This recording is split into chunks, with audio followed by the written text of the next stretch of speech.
que tratam sobre a divindade de Cristo e sobre a humanidade real de Cristo. Então vai ficar fácil para você comigo nessa aula, você conseguir entender que Cristo ele é Deus e que Cristo ele é homem. A leitura bíblica em classe, ela também se deu no Lucas capítulo 2, e eu vou deixar para você ler isso. Pode trazer. Eu vou deixar para você ler isso em casa, porque são muitos versículos, e a gente está com um tempo um pouco limitado. Então você lê em casa,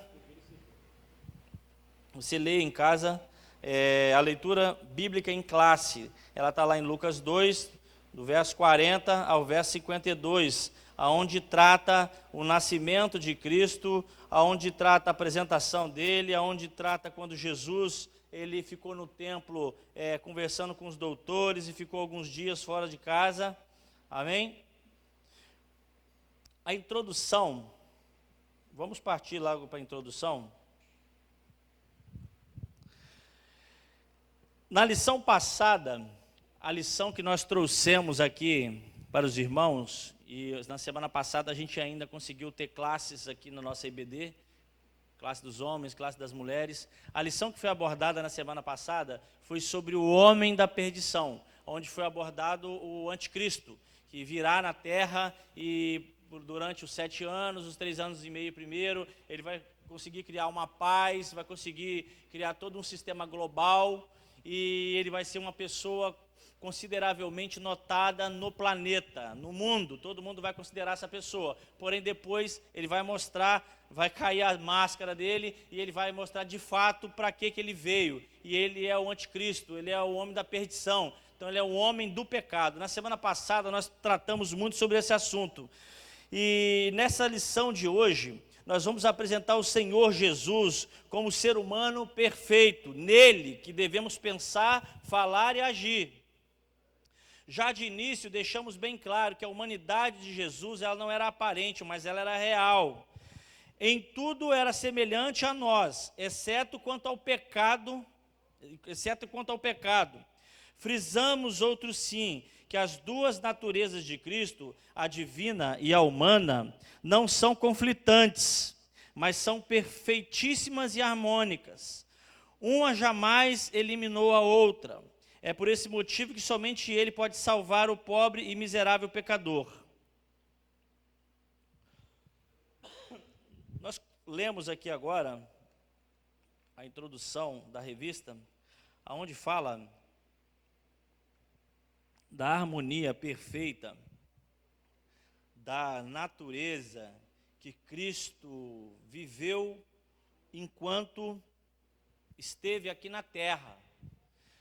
A habilidade que Cristo teve de estar entre o homem e conseguir ser Deus e não usufruir das benécias de um Deus eterno, e ao mesmo tempo conseguir viver como homem sem pecar. E aí o nosso estudo de hoje, ele aborda um tema que é muito teológico, que nós conhecemos como cristologia. Eu te faço uma pergunta, você que está aí do outro lado, na internet, no celular, ou na sua televisão, aí na sua Smart TV, ou no seu computador, acompanhando conosco a nossa IBD online, eu te faço uma pergunta, o que você entende por cristologia? O que significa cristologia? A cristologia é uma junção de duas palavras, que significa unção do ungido, ou seja, o estudo do ungido, o estudo de Cristo. É isso que parte o princípio de cristologia. Então, nessa manhã, nós vamos frisar muito essa palavra. Por quê? Porque nós estamos tratando extremamente de Cristo e da sua natureza. O que é a cristologia? Eu te fiz essa pergunta. A cristologia, ela procura responder quem foi Jesus e qual era a natureza de Jesus. Ou seja, quem era esse homem, qual era a natureza, a essência de Cristo entre nós. Ou seja, o estudo, ele vai falar para nós dos atributos de Cristo como um Deus e como um homem. E o relacionamento dessas duas naturezas, ou seja, como que pode alguém ser Deus e ao mesmo tempo ser homem? O nome desse mistério glorioso que Deus permitiu a terra viver, chama união hipostática. O que significa união hipostática? União hipostática significa a pessoa que tem as duas naturezas e ele consegue viver de forma natural as duas naturezas. Andar nas duas naturezas, sem existir incoerência e complexidade. Ou seja, se chama união hipostática. É o que Cristo viveu, porque Cristo tinha duas naturezas. Ele era Deus e era homem. Jesus, ele foi um homem muito notório na época que ele viveu como homem aqui na terra, há uns 2000 anos atrás. E Jesus, ele foi muito estudado, Jesus, ele foi muito pesquisado, Jesus, ele causou muito na época que ele viveu. Alguns o admiravam, outros odiavam Jesus. E alguns amavam Jesus, uma massa às vezes mais simples, e alguns até defendem a ideia que Jesus, ele veio para os pobres. Jesus não veio só para os pobres, Jesus veio para todos. Todos são dignos de misericórdia e dignos de ser alcançados pela salvação do Filho de Deus. Foi para isso que ele veio. Ele não veio só para uma classe. Jesus não é segmentário. Jesus, ele veio para todos.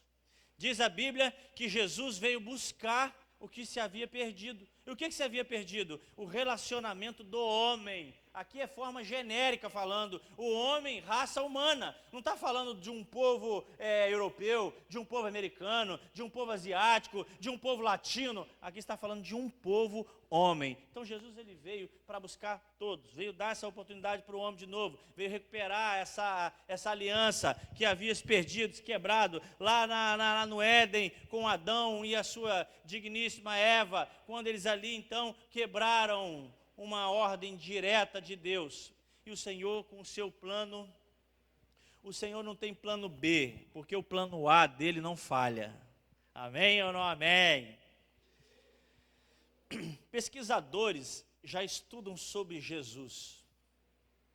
Jesus, diz a Bíblia, o apóstolo Paulo falava em Filipenses, que quando Deus o ressuscitou, a gente tem até uma frase que a gente gosta de falar, que é uma frase incompleta e a gente aprendeu assim. A gente fala assim, porque Jesus ressuscitou no terceiro dia. Não, Jesus não ressuscitou no terceiro dia. Deus o ressuscitou no terceiro dia. Foi para cumprir aquilo que Deus havia falado, que ele o ressuscitaria no terceiro dia. E o apóstolo Paulo, em Filipenses, ele fala que após o ressuscitar de Cristo, que após o Senhor ser elevado, Deus o deu um nome que é acima de todo nome, que todos, toda língua, todos que confessam têm que se dobrar diante desse nome. É um nome que é alto, é um nome que é sublime no céu, na terra e debaixo da terra.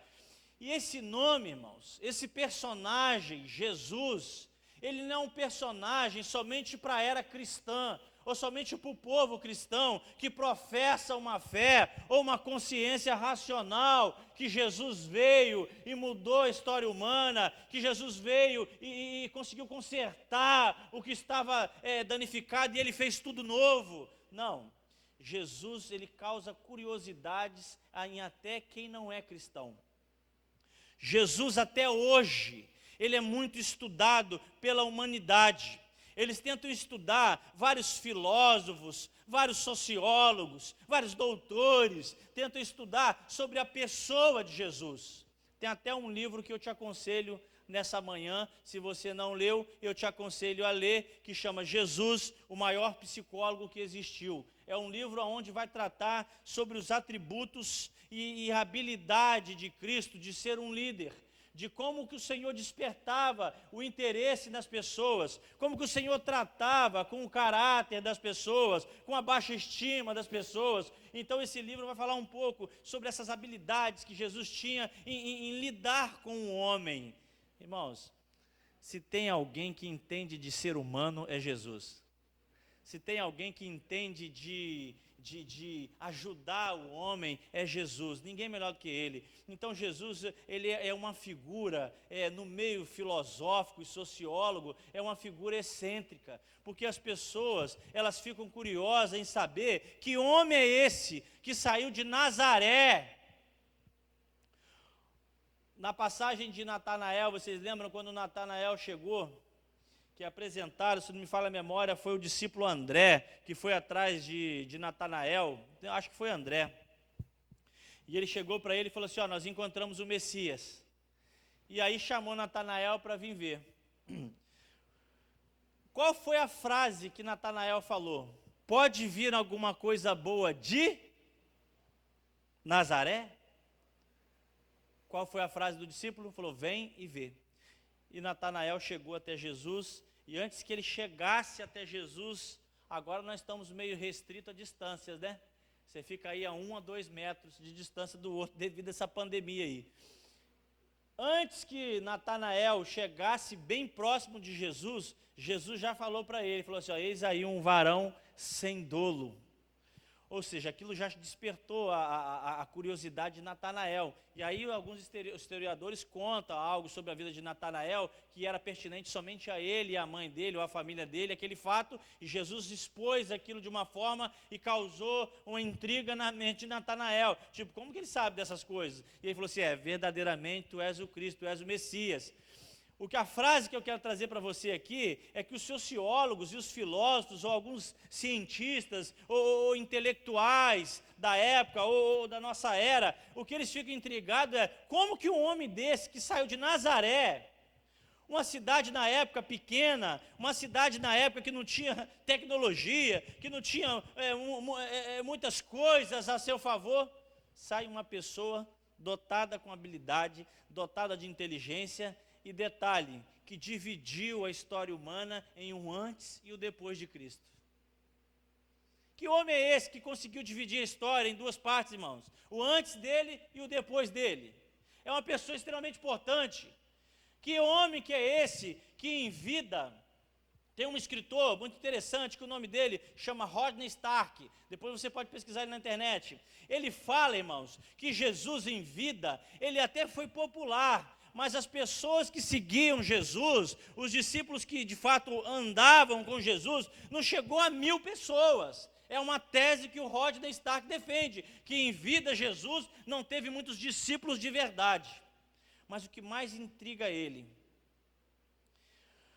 foi que após a morte dele, a morte de Cristo, a sua pregação, irmãos, ela correu de uma forma tão rápida, e ela expandiu de uma forma tão rápida por todo o Império Romano, desde a Síria até as Ilhas Britânicas, que chegou aproximadamente em 300 anos, mais ou menos, a 35 milhões de seguidores.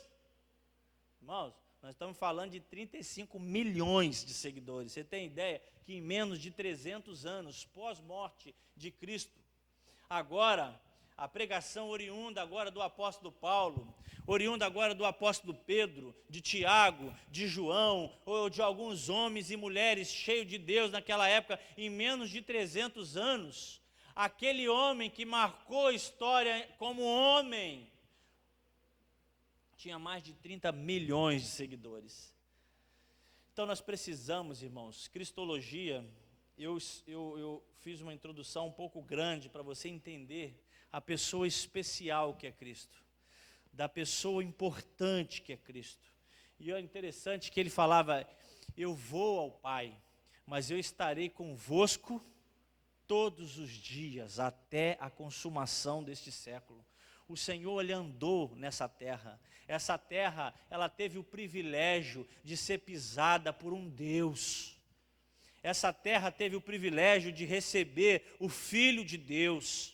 E ele andou nessa terra. Então, por isso que é importante nós entendermos o que é a cristologia, é o estudo aprofundado de Cristo, para nós sabermos, irmãos, que precisamos conhecer mais do Filho de Deus, tendo em vista vários messias que aparecem por aí, várias doutrinas heréticas sobre o nosso Senhor. Você sabe que é verdade. Então, nós vamos dar início aqui na nosso primeiro parágrafo, introdução, já falei. Vamos passar para o primeiro tópico, que é Jesus, o verdadeiro Deus. Como eu disse, nós vamos falar sobre a humanidade e a divindade de Cristo. Eu te faço uma pergunta nessa manhã, você que está me assistindo aí online, eu te faço uma pergunta. Cristo foi 100% homem, 100% Deus. Ele foi 50% homem e 50% Deus. Você que está me assistindo aí do outro lado na internet, o que você acha dessa pergunta? Jesus foi 100% homem? Foi 100% Deus? Ou foi 50% homem e 50% Deus? Essa pergunta, irmãos, eu precisei fazer, porque é um assunto que tem causado muita divisão em algumas linhas de ideia. O que é tese, irmãos? Tese não significa que aquilo ali é uma verdade absoluta, é uma ideia defendida por alguma pessoa, que ele conseguiu de uma forma chegar naquela ideia, e ele acredita que aquilo ali é a verdade para determinado fato. Então, tese é isso, mas tese não significa na sua totalidade que aquilo é a verdade, ou que aquilo é o absoluto. Então, tem muita gente que tem várias teses sobre a deidade de Cristo, sobre a natureza dele. E alguns pensam sobre este fato. Uns acham que ele é 100% Deus. Outros acham que ele é 100% homem e não usufruía de nada de Deus. E outros, como eu disse aqui, acham que ele é 50% homem e 50% Deus. Aí eu te faço uma pergunta.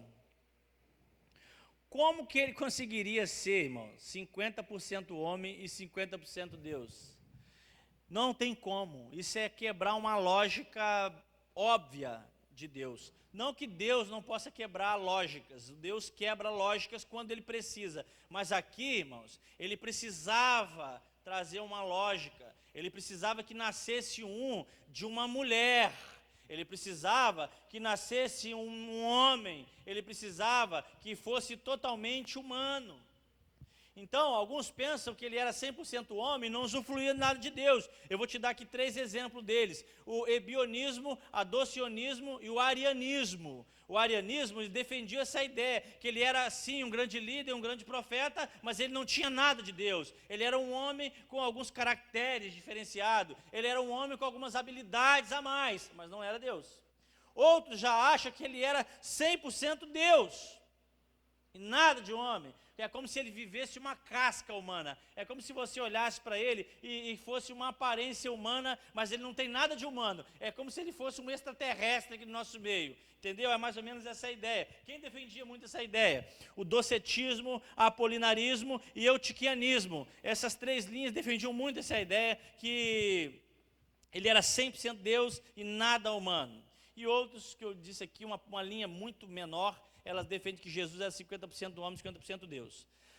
Dentro do estudo da cristologia, ela existe duas linhas que eu acho muito interessante, que é a ontológica e a funcional. A cristologia ontológica, irmãos, ela defende a ideia de aquilo que ele é. Ela ressalta a existência eterna de Cristo. Ou seja, a cristologia ontológica, ela defende que Cristo tinha algo divino nele, que ele era eterno, que ele era divino. E a outra ideia, a cristologia funcional, que ela agora já define Jesus por aquilo que ele fazia. Ou seja, essa linha teológica já defende mais as ações de Jesus em terra, as ações de Jesus como homem. Eles vão enfatizar a sua humanidade. Então são essas 2 linhas dentro da cristologia, a ontológica e a funcional.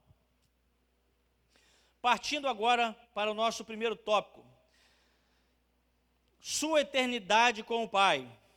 Já são 10:07. O Senhor Jesus, como unigênito de Deus, não somente é eterno, como também é o Pai da própria eternidade. Isaías 9. Antes da sua encarnação, ele estava no Pai, e no Pai criou todas as coisas. 1 João 1:3. Suas atividades eternas são lindamente descritas no capítulo 8 de Provérbios. Esse capítulo 8 de Provérbios, ele é um capítulo que ele teve modificações teológicas durante anos. Alguns defendiam que era Deus, alguns defendiam que era Cristo, outros defendiam que era somente uma ilustração da sabedoria. E nesse eu me apego mais. A eternidade com o Pai. Esse primeiro tópico, irmãos, está falando sobre Jesus, o verdadeiro Deus. Ou seja, esse primeiro tópico, nós vamos falar que Jesus, ele sempre foi Deus. Mesmo alguns não acreditando, mesmo alguns lá da antiguidade, defendiam que Jesus foi como um Buda, Jesus foi como um Maomé, que Jesus era, os hindus defendiam como se Jesus fosse um avatar, ou seja, ele era um profeta, ele era um homem diferenciado. Não, Jesus, ele era Deus e é Deus. Se você ler comigo em João capítulo 1, diz assim, que no princípio era o verbo e o verbo era Deus. Ou seja, verbo é a palavra. Em 1 João, lá nas epístolas de João, ele fala que é o Pai, é a palavra e é o Espírito. Ou seja, Cristo é a palavra, Cristo é o verbo que está entre nós. Então, o Logos aqui significa palavra. Ou seja, ele sabe que do Deus, porque ele tem é Deus. Interessante que um dos nomes de Cristo na Bíblia é Emanuel. E o que significa Emanuel? Você aí do outro lado, está me ouvindo, sabe o que significa Emanuel? Emanuel significa Deus conosco. Ou seja, o Cristo que está entre nós é um Deus conosco. Então o Senhor, ele estava na eternidade com Deus desde a criação. O Senhor Jesus Cristo, ele veio. Eu vou trazer para vocês aqui agora uma colocação que é muito interessante, irmãos.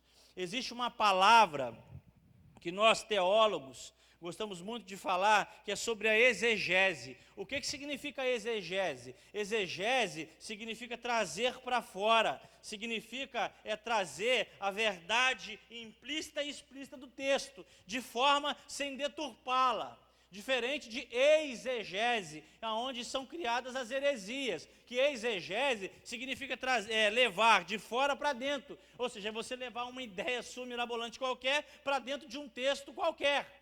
É a sua ideia, exegese é diferente. E aí, muitos não têm a compreensão, assim, por que eu vou querer te falar isso? Você vai entender melhor comigo, da eternidade com o Pai. Por que da eternidade com o Pai? Ou seja, Deus, Jesus é Deus.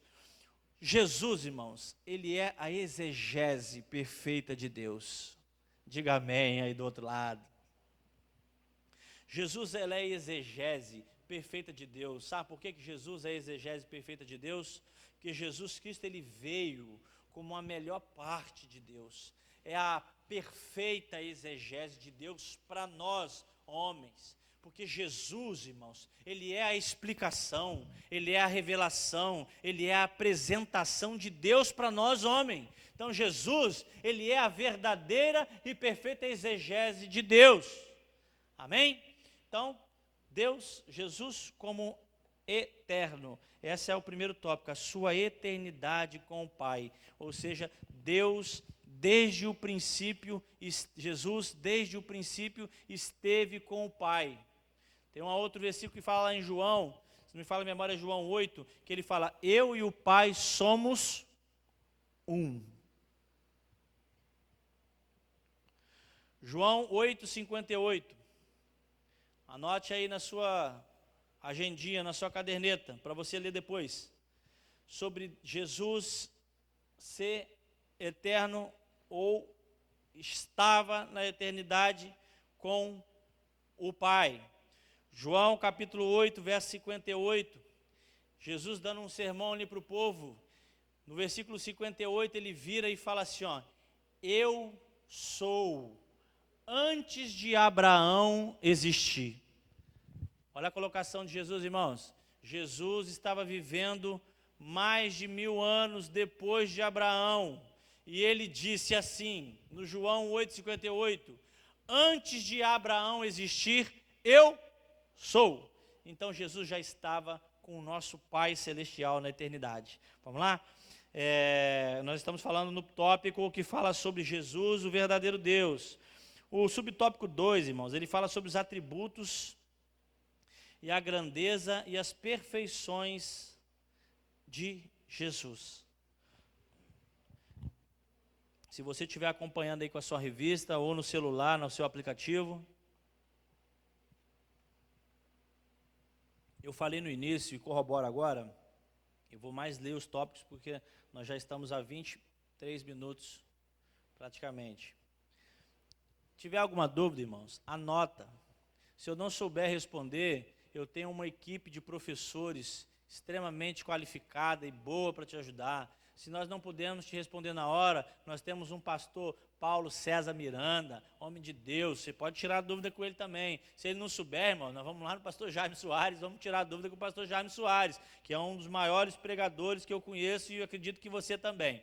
Amém? Mas nós estamos aqui para colaborar, para agregar com os irmãos sobre a pessoa de Cristo. Então, seus atributos, grandezas e perfeições. Quais foram os atributos, irmãos, e grandezas de Cristo como homem? Jesus Cristo, ele é a fonte da vida, João 1,4. Logo, ele tem vida em si mesmo.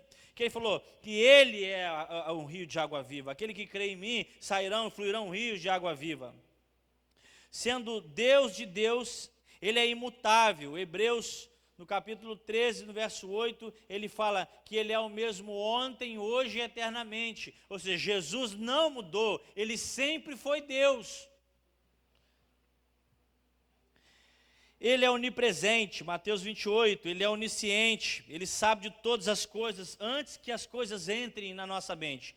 Em Ezequiel, no capítulo 9, ele fala: quem é este que antes do pensamento entrar, ele já o conhecia? Então, ou seja, a presciência, irmão, só tem um Deus neste mundo que tem o poder da presciência. É o nosso Deus, o nosso Jeová Rafá, é o nosso Jeová Nissi, é o nosso Jesus Cristo de Nazaré, é o Deus onipresente, onisciente. Sua onipotência não pode ser ignorada, porque todo o poder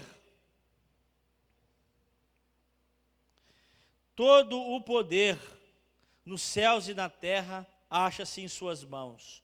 Mateus 28, 18. Ele fala o seguinte: todo o poder foi-me dado nos céus e na terra. Um dos atributos do Senhor é a potencialidade dele, é o poder dele. Eu acho interessante quando a gente fala de onipotência, que a gente menospreza a pouca força que Satanás tem. Satanás tem força, irmãos? Tem. Limitada, pouca e limitada, mas tem. Se ele não tivesse, ele não faria esse estrago todo que ele vem fazendo desde lá do Éden, do pecado do Éden até hoje. É só você ver os destroços, as desgraças que o diabo tem feito no decorrer da humanidade por anos. Você acha que quem faz isso não tem um poder? Claro que tem poder. Limitado e pouco, mas tem. Eu sempre faço uma pergunta, eu sempre faço uma colocação para os meus alunos aqui quando eu leciono. Hoje eu sou o superintendente da nossa escola bíblica dominical, aqui na nossa congregação Ebenezer. Mas eu, durante muitos anos, eu dei aula, irmãos. Se tem um culto que eu gosto de participar, se chama EBD. E para mim, todo crente, irmão, tem que ser aluno de EBD. EBD é um mini seminário. Nosso pastor Paulo fala que é o maior seminário do mundo, é a nossa EBD. Então eu gosto muito de EBD. Eu aprendi na EBD, eu passei a amar a palavra por causa da EBD, que eu sempre fui aluno de EBD. Eu aceitei Jesus, irmãos, num domingo, no outro domingo eu já estava matriculado na escola dominical. E isso em 2002, ou seja, vai para 18 anos que eu participo de escola dominical. E eu gosto de aprender. Então eu dei aula também durante muitos anos. Eu dei aula na classe de homem, na classe de mulher, na classe de adolescente, na classe de jovem, tudo que é classe que você imaginar, eu já dei aula. Eu amo dar aula. E hoje eu dou menos aula, porque hoje eu estou mais na parte de gestão aqui na nossa igreja, pela misericórdia do Senhor. O pastor Paulo me deu essa oportunidade há uns 2 ou 3 anos, já vai para uns 3 anos, e Deus tem abençoado, eu tenho caminhado forte nisso aí, para a igreja aprender mais da palavra, e eu tenho uma equipe muito boa hoje de 21 professores qualificados, abençoados, dedicados aqui na nossa escola dominical. A nossa escola dominical, aqui na congregação Ebenezer, é linda, é abençoada. Eu deixo aqui hoje o meu parabéns para essa igreja que tem participado muito da EBD e os nossos professores pelo empenho. E como eu disse antes, eu falo uma frase para eles, irmãos. Eu falei aqui sobre a onipotência de Cristo e eu falei sobre não menosprezar o poder que Satanás tem, ainda limitado e fraco, mas tem. Eu falo, imagina se você fosse invisível, um psicólogo milenar e ultra inteligente. São 3 coisas. Você faria um estrago grande, não faria? É isso que o diabo é, irmãos. O diabo é ultra inteligente. Ele é mais inteligente. Diz a Bíblia, mais inteligente do que Daniel. Ele é um psicólogo milenar. Ele conhece o homem desde o Éden. Desde quando Cristo colocou lá um homem e uma mulher, ele já conhecia o homem. Ele sabe como você está. Ele libera a palavra para você e vê se você aceita ou não a palavra que ele te libera, a indução que ele quer te fazer. Então o diabo, ele tem os seus estratagemas. O diabo tem as suas formas de operar, então ele tem um poder. Então o diabo, ele, se pudéssemos falar aqui, me entenda com muito amor o que eu vou falar, ele é poderoso. Só que a Bíblia diz para nós, irmãos, que o nosso Senhor, ele é o Todo-Poderoso. O nosso Senhor, ele tem o poder sobre todas as coisas. Todos se dobrem diante dele, tanto no céu, na terra e debaixo da terra. Todos têm que reconhecer esse nome que é acima de todo nome. Esse sim é o onipotente Deus. Ou seja, ele tem toda a força, todo o poder, todo o ciclo universal, todo o cosmos, todo o mundo espiritual, todo o mundo humano, o planeta Terra se dobra diante da onipotência do nosso Senhor Jesus Cristo, o homem que veio na Terra. Então, os atributos dele, você vai ler lá, ele é imortal. Hebreus 13:8, a onipotência dele, Mateus 28:18, todo poder no céu e na terra. Ele fala, eu sou o primeiro e sou o último, eu sou o alfa e sou o ômega. Legal isso aqui, quando Jesus falou isso em Apocalipse. E aí eu te pergunto assim, né, por que Jesus falava que ele era o alfa e o ômega? São as letras do alfabeto grego, irmãos, é a primeira e a última letra. O que ele quis dizer? Eu estou no início e estou no fim, mas também estou no meio, irmãos. Jesus está conosco. Jesus recebeu adoração, irmãos, como Deus, João 8:38. Jesus perdoou pecados como Deus, Marcos 2:5. Ele prometeu vida eterna como Deus. Só quem promete vida eterna é Deus, irmãos. Só quem perdoa pecado é Deus. Era uma das guerras que Jesus pegou na época, porque ele perdoava pecado e o povo, os farisaicos não gostavam, não entendiam isso. Ele foi exaltado pelos anjos como Deus. Lucas capítulo 2, versos 10 e 11. Ele mesmo se declarava ser igual a Deus. João capítulo 5, verso 17. Então, esses são os atributos de Deus. Vamos caminhar no subtópico 3, 10:21. Nós temos meia hora. Esvaziou da glória e da divindade. Filipenses, esse aqui é um tema extremamente importante, que é onde entram todas as bases heréticas. Filipenses, capítulo 2, verso 5, fala que ele, eu vou até ler aqui para você, Filipenses, capítulo 2, verso 5, se você quiser abrir a sua Bíblia aí na sua casa, para acompanhar comigo. Filipenses 2, verso 5 diz assim,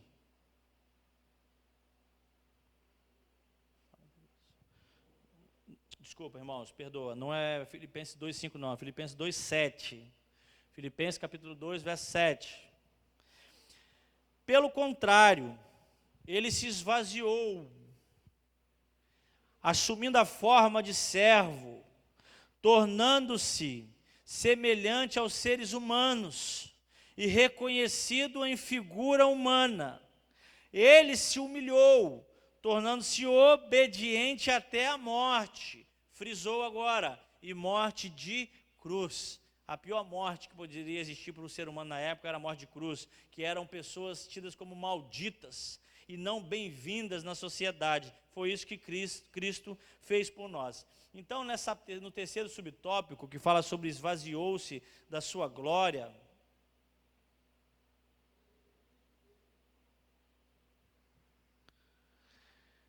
Cristo, irmãos, ele esvaziou da sua glória, mas não da sua divindade. Cristo, ele optou em não usufruir de ser Deus como um homem aqui na terra, mas em nenhum momento ele deixou de ser Deus. Autoesvaziamento é diferente de inibição e reclusão de divindade. Ou seja, Jesus, em momento nenhum, ele deixou de ser Deus. Diz a Bíblia que ele esvaziou da sua divindade. Ou seja, foi ele. Aqui tem um tema que é muito polêmico, que eu gosto muito, que chama kenosis. O que significa kenosis? É um auto-esvaziamento, é uma auto-renúncia. Não há um esvaziamento da sua divindade e nenhuma troca da sua divindade pela humanidade. Ele simplesmente renunciou em ser Deus e em ser homem, aqui embaixo. A kenosis é um tema muito tratado na teologia, principalmente quando nós falamos no estudo cristológico. Kenosis, irmãos, não trata somente sobre o esvaziamento do Cristo, mas também o que Cristo assumiu em ser. E o que ele assumiu ser? Quando ele se esvaziou da sua glória, ele assumiu ser um ser humano condenado à morte de cruz. Portanto, kenosis é assumir todas as limitações humanas, exceto o pecado. Então, isso é esvaziar. Amém? Então, nesse subtópico, nós falamos sobre esvaziou-se da sua glória. Mas ele, em momento nenhum, deixou de ser Deus. Tem um escritor, que me fugiu o nome dele aqui agora, ele é até um escritor de uma sistemática dessa pentecostal nossa, eu não sei se é o Grungen ou quem é, que ele fala que Jesus, ele escondeu debaixo de pedaços de carne a sua divindade. Ou seja, debaixo daquela carne humana existia um Deus eterno ali. Amém? É muito legal, irmãos, é muito forte sobre isso de Cristo. Esse tópico que você falou sobre a divindade, iniciar sobre a eternidade dele, sobre ele ser Deus, e em nenhum momento deixou de ser Deus. Pulamos agora, irmão, vou correr um pouco aqui. Jesus, o verdadeiro homem. A concepção, encarnação e o nascimento do Filho de Deus não pegaram Israel de surpresa, pois os judeus já sabiam pelas Escrituras dos antigos, do Antigo Testamento, que o Messias em breve chegaria. Aliás, o mundo gentílico foi preparado por Deus para recebê-lo. Infelizmente, os judeus, apesar de todas as evidências que levavam a isso, vieram a rejeitar. O primeiro tópico que nós vamos tratar aqui é sobre Jesus estava no seio do Pai. Jesus, por muitas vezes, irmãos, ele foi recriminado. Jesus, por muitas vezes, ele foi insultado e quase morto, porque ele falava que ele era a representatividade viva de Deus na terra. Por muitas vezes, Jesus, ele teve que sair às escusas de lugares, porque eles queriam matá-lo, porque ele falava que ele era o Filho de Deus. Ele falava que ele era o filho de Davi. E tem muita gente que tem essas dúvidas. Um dia desse, até algum aluno aqui da IBD me procurou e falou: pastor, por que Jesus é tido como filho de Davi? Eu falei: ele é tido como filho de Davi por causa da genealogia de Davi e a promessa davídica que Deus falou para Davi. Ele falou assim: ó, o seu reino subsistirá por toda a eternidade. Eu estou fazendo um pacto com o teu reino, com o teu trono, Davi. O seu trono subsistirá pelos séculos dos séculos. O que ele quis dizer? Que viria alguém da genealogia, ali da linhagem do rei Davi, que ele reinaria para sempre. E Jesus, se você ler lá depois na genealogia de Jesus, Mateus, fala que ele era um dos descendentes de Davi. Então, de fato, cumpriu mais uma vez a palavra de Deus sobre que o reino de Davi, o trono de Davi, subsistiria pelos séculos. Jesus estava, irmãos, no seio do Pai. Antes de sua encarnação, o Senhor já estava com o Pai, mas nós não devemos supor que ele estivesse inativo. Tem gente que tem essa ideia, que Jesus ele estava lá, mas ele era inativo, ou seja, ele estava esperando uma ordem de Deus para fazer alguma coisa. Não, pelo contrário, ele é eterno e ele é Pai da eternidade. Ele é o eterno, assim como diz o profeta Isaías. Ele é o verbo de Deus. Todas as coisas vieram a existir por intermédio dele. João 1:1. Sem Cristo, nada do que existe existiria. Isso aqui nos faz pensar, irmãos, que Jesus, não que Deus precise provar nada para nós, mas o Senhor deixa claro para nós que o Filho dele sempre foi Deus, que o Filho dele sempre esteve com ele nas tomadas mais importantes de decisões, durante toda a eternidade, ou aqui embaixo na terra, as tomadas de decisões foram juntas. Pai, Filho e Espírito Santo. Jesus estava com Deus desde a criação. Posso te dar alguns exemplos? Quando ele falou, lembra lá da Torre de Babel? Quando eles estavam querendo construir uma torre para chegar aos céus, olha aqui que eles falaram: desçamos e confundamos. No original disso aqui está no plural, ou seja, Pai, Filho e Espírito Santo. Olha quando o Senhor criou todas as coisas, lá em Gênesis 3, que Ele criou todas as coisas, os animais, as plantas, os seres, aquela coisa toda. Ele falou assim: mas está faltando alguma coisa especial aqui nesse jardim. Ele falou: façamos o homem a nossa imagem e a nossa semelhança. Ou seja, façamos novamente, uma palavra no original, no plural. Ou seja, e tem até uma tradução que fala deuses, os deuses disseram, façamos. É Pai, Filho e Espírito Santo. É algo que a mente humana não alcança, irmãos. No princípio o verbo era Deus e o verbo estava com Deus. Então Jesus estava com Deus desde a criação dos séculos, do mundo. O Senhor é eterno. Lembra da passagem de Moisés? Quando ele ia apresentar um Deus para o faraó, e ele falou assim: mas qual é o nome que eu vou dar lá para eles? Que todos eles têm um nome, tem um Ra, tem não sei o que lá, tem vários nomes, do Egito tinham vários deuses. Qual é o nome do Senhor para eu apresentar? Ele fala que eu sou. Ou seja, dá um entendimento de eterno, de não ter sido criado, já ser existente, não ter criação. Em Romanos ele fala: quem foi o seu mentor? Ou seja, ele não teve mentor, ele é o mentor, porque ele já existia. Subtópico 2, profetizando no Antigo Testamento.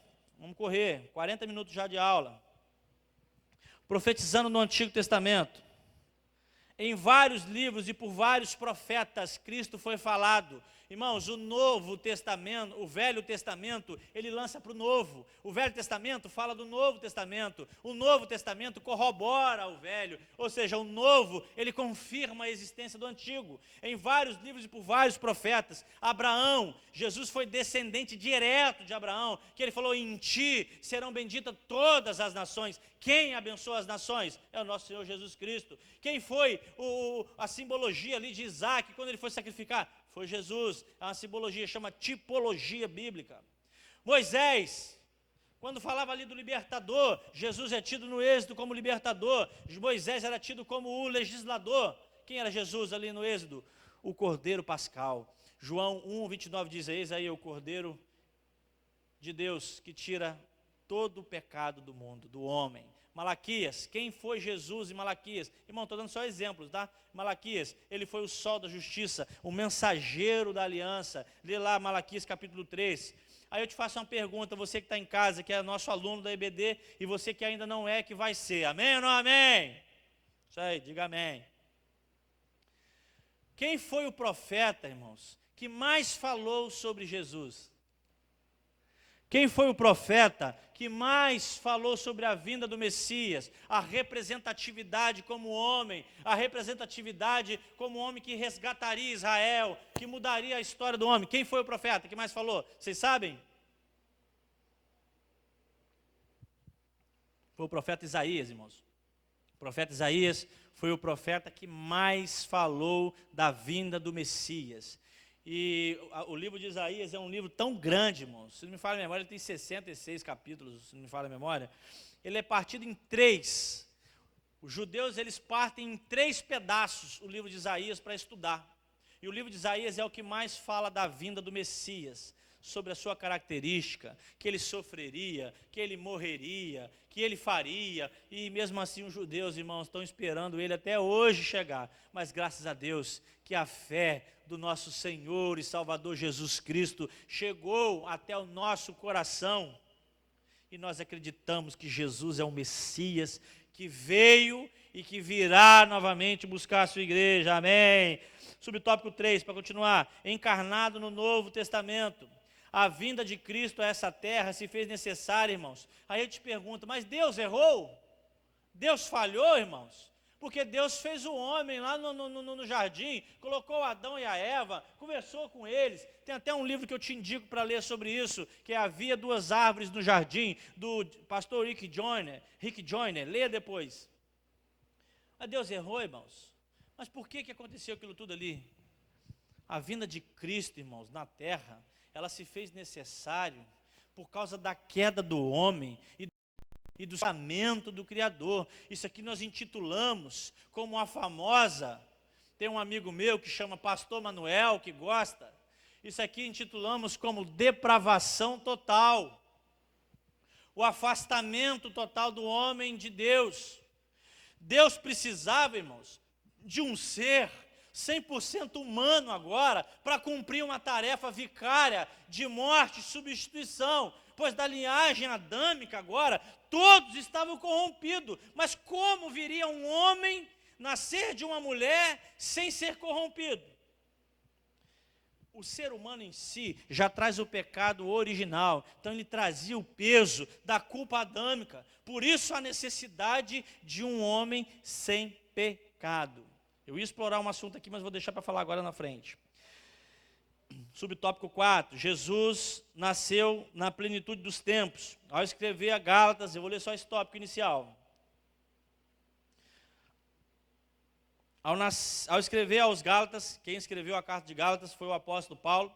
Ele afirmou que, vindo a plenitude dos tempos, Deus enviou o seu Filho, nascido de mulher, nascido sob ou debaixo, sob a lei, debaixo da lei, para remir os que estavam debaixo da lei. Ou seja, estávamos debaixo da lei, ele veio remir quem estava conexo com essas leis, ou não andávamos em conexão com a lei, a fim de recebermos a adoção de filhos.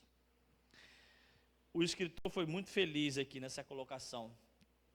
Aí eu te pergunto, irmãos, meu amigo pastor Manuel, que está me assistindo, o que significa, irmãos, plenitude de tempos?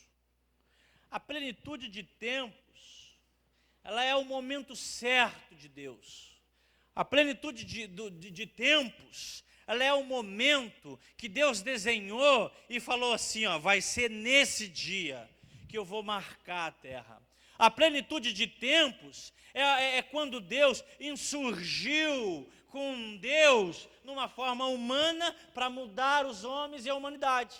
O significado da chegada significa uma chegada de um tempo escatológico, ou seja, um tempo messiânico para nós, encerrando um longo período de espera da humanidade. Irmãos, olha o que Jesus certa vez falou assim, os profetas ansiaram em ver esse dia. Plenitude do tempo, irmãos, é uma marcação escatológica para nós, é uma marcação messiânica para nós, onde deu um fim num ciclo de espera da humanidade, ou seja, é o término de um tempo e o começo de um outro tempo, é um tempo pré-estabelecido por Deus. Plenitude do tempo, irmãos, ela confirma a espera da humanidade pela sua salvação e a concretização dessa obra que o Filho de Deus, que Jesus, designado por Deus, faria pela humanidade.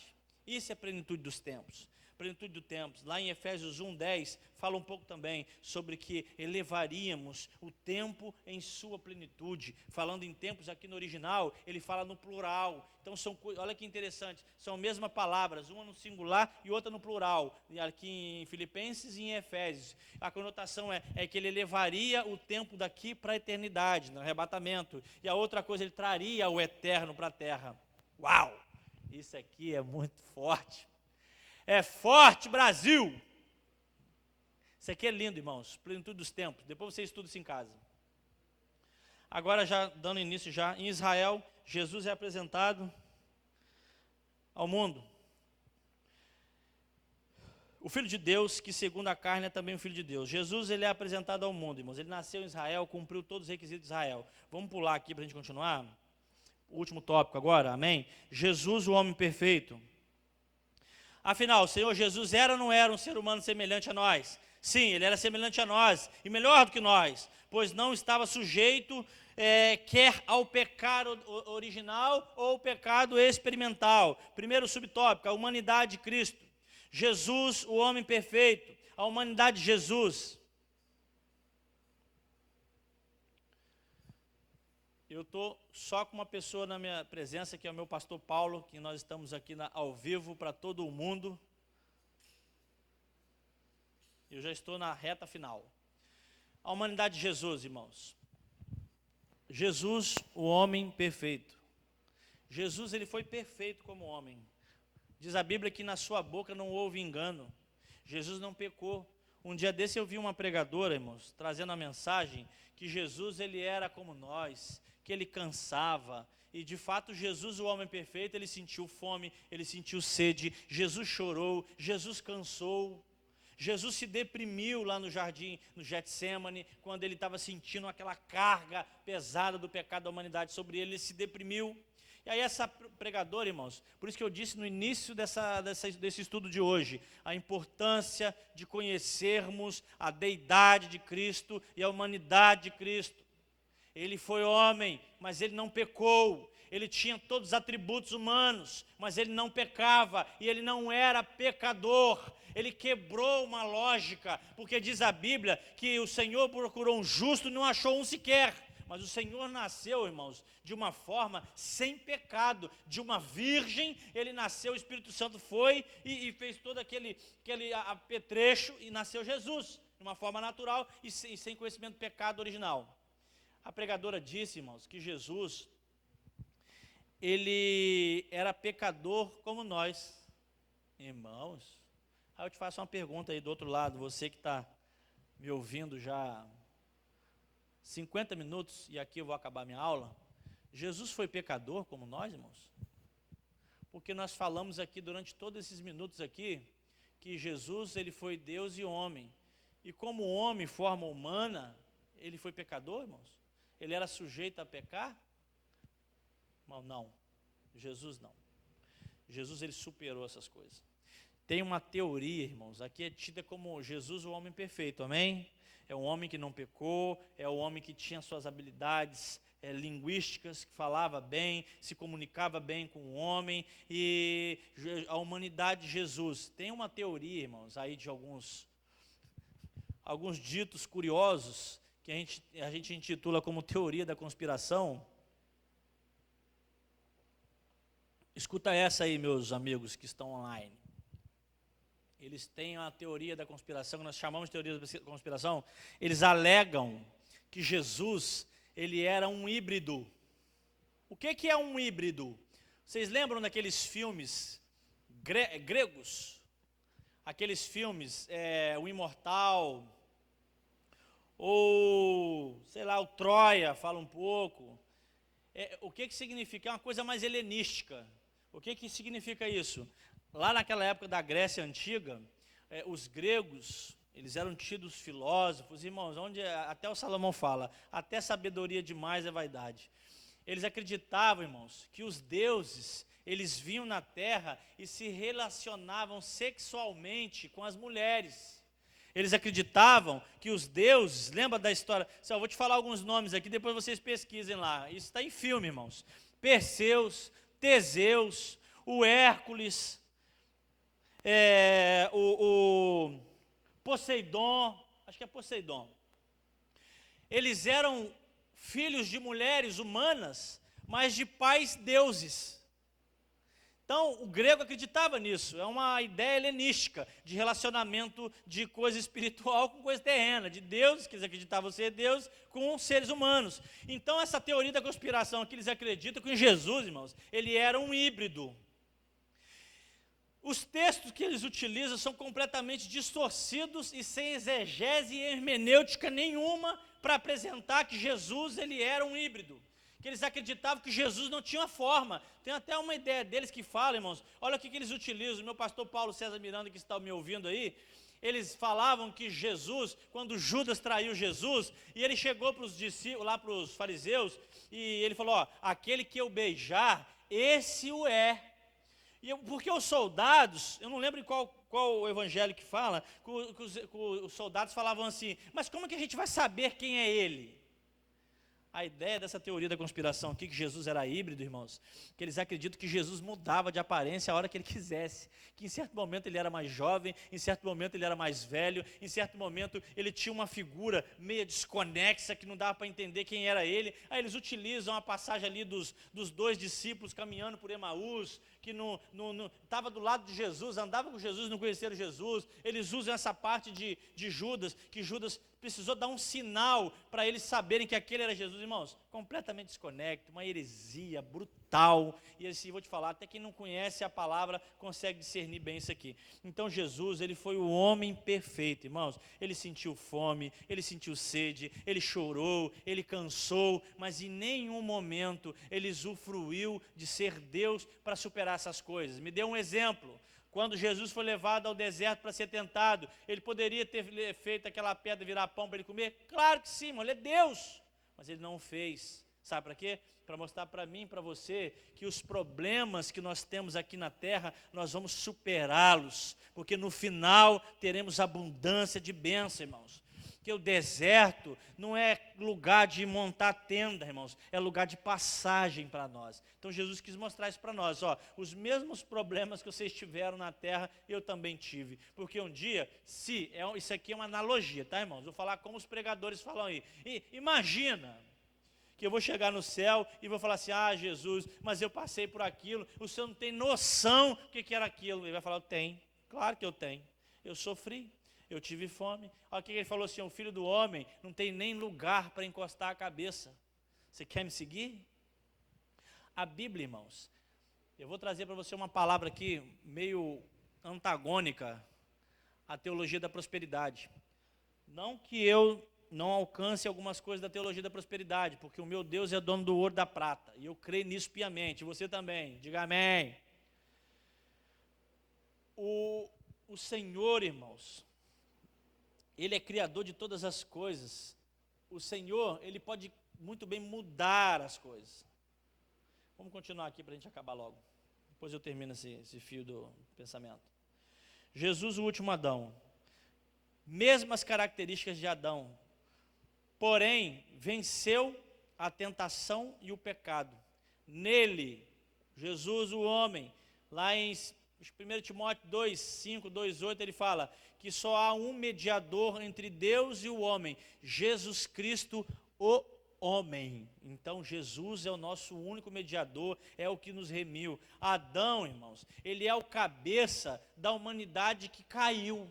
Olha a representatividade de Adão. Adão, ele é a representatividade, ele é a cabeça da humanidade que falhou, da humanidade que caiu. No entanto, o último Adão, na pessoa de Jesus, ele é a cabeça da humanidade redimida, da humanidade que foi remida pelo sangue de Jesus de Nazaré. E vamos continuar no último subtópico aqui, perfeição espiritual e moral de Jesus.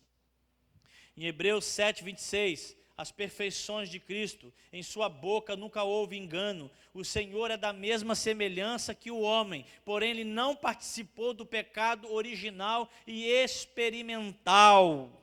A perfeição de Cristo. Quando nós falamos lá em cima, lá, irmãos, sobre a plenitude dos tempos, o Senhor acertou em tudo, no momento ideal para Jesus nascer. Jesus nasceu no momento ideal. Por isso, quando nós falamos que o seu momento ideal vai chegar, porque existe um momento certo para acontecer na nossa vida, irmãos. Você tem que orar e acreditar que vai acontecer, no momento certo vai acontecer. Por isso que nós defendemos que quem está em Cristo não utiliza do tal do livre-arbítrio. Por quê? Porque nós andamos conforme Ele quer que nós andemos. Nós fazemos conforme Ele quer que nós façamos. Assim é Deus. Eu disse que na plenitude do tempo, irmãos, insurgiu um eterno no meio da humanidade. Olha como é que Deus é tremendo, irmãos. Como que a gente faria para pregar hoje? Olha que lindo. Eu já estou no meu final, eu vou encerrar agora com vocês. Hoje nós temos a internet, nós estamos aí agora com decretos, onde não pode haver aglomerações de pessoas. Então nós estamos transmitindo hoje à noite, às 18 horas, teremos nosso culto aqui online, a porta fechada para o público. Somente o povo aqui que vai trazer a mensagem para você ter uma palavra de Deus hoje na sua casa. Nós temos a internet, irmãos. Eu estou aqui online, eu não sei com quantas pessoas. Talvez um amigo meu lá dos Estados Unidos está me vendo, lá na Europa está me vendo. Você está aqui do outro lado do bairro do Manguinho, está me assistindo. Como que a gente pregava naquela época de Jesus, irmãos? Olha como é que Deus é tremendo, irmãos. Deus preparou o meio religioso, o meio judaico. Todo mundo esperando o Messias, todo mundo ansioso por um Messias, todo mundo ansioso que chegaria alguém que libertaria da escravidão e da tirania dos romanos. Então toda aquela expectativa religiosa já estava imperada naquele momento. Jesus, ele fez, irmãos, toda a parte linguística do lugar. Ou seja, a língua que mais se falava naquela época era o grego koiné, era o grego clássico. Ou seja, todo mundo entenderia muito bem o que Jesus iria pregar, de forma muito clara e simples. Não eram várias línguas. A parte religiosa, a parte cultural e a parte política, irmãos. Roma, Tácito, depois já tinha feito várias coisas, e na época de Roma, lá do Herodes, a época onde as estradas eram excelentes estradas para tráficos, com as suas carruagens, as suas carroças. Roma se tornou um império poderoso. Então, irmãos, o meio político, uma moeda forte na época, como o dólar é hoje, era uma moeda forte na época de César, era uma moeda poderosa, eram estradas boas, teriam fácil acesso às cidades e às suas locomoções para pregar em outras cidades. E aí Deus insurgiu com o seu Filho. Isso foi a plenitude dos tempos. Então, para finalizar, a conclusão de agora.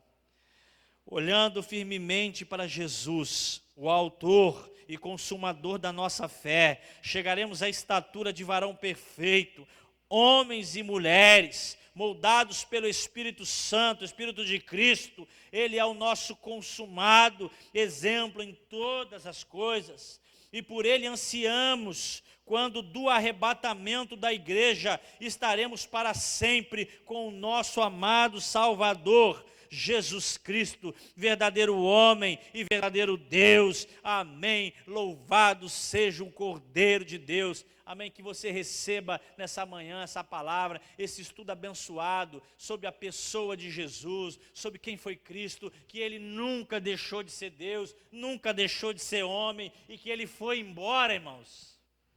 Jesus foi embora, irmãos. Nos deixou órfãos? Não.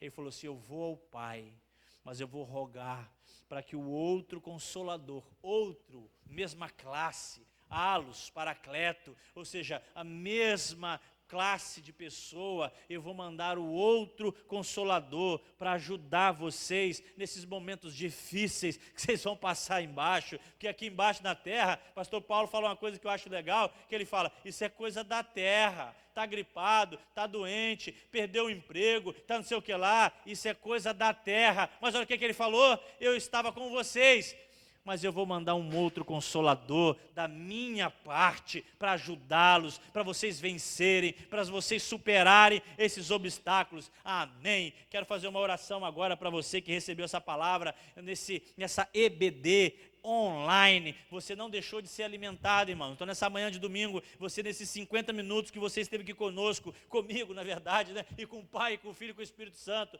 você recebeu essa palavra sobre Jesus, que Ele veio no momento certo. E vou deixar uma palavra para você agora, irmãos. Ele voltará no momento certo.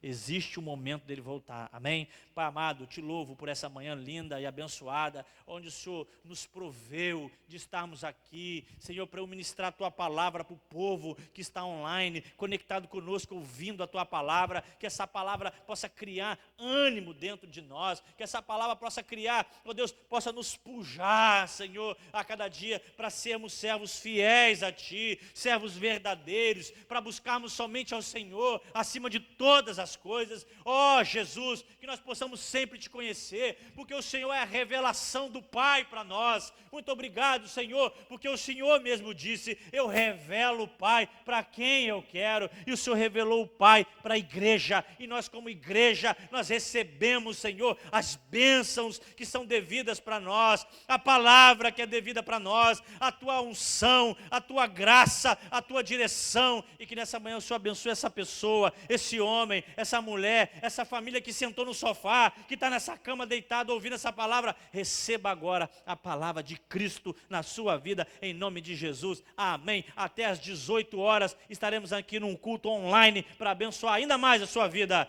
Diga graças a Deus. Amém. Vá em paz.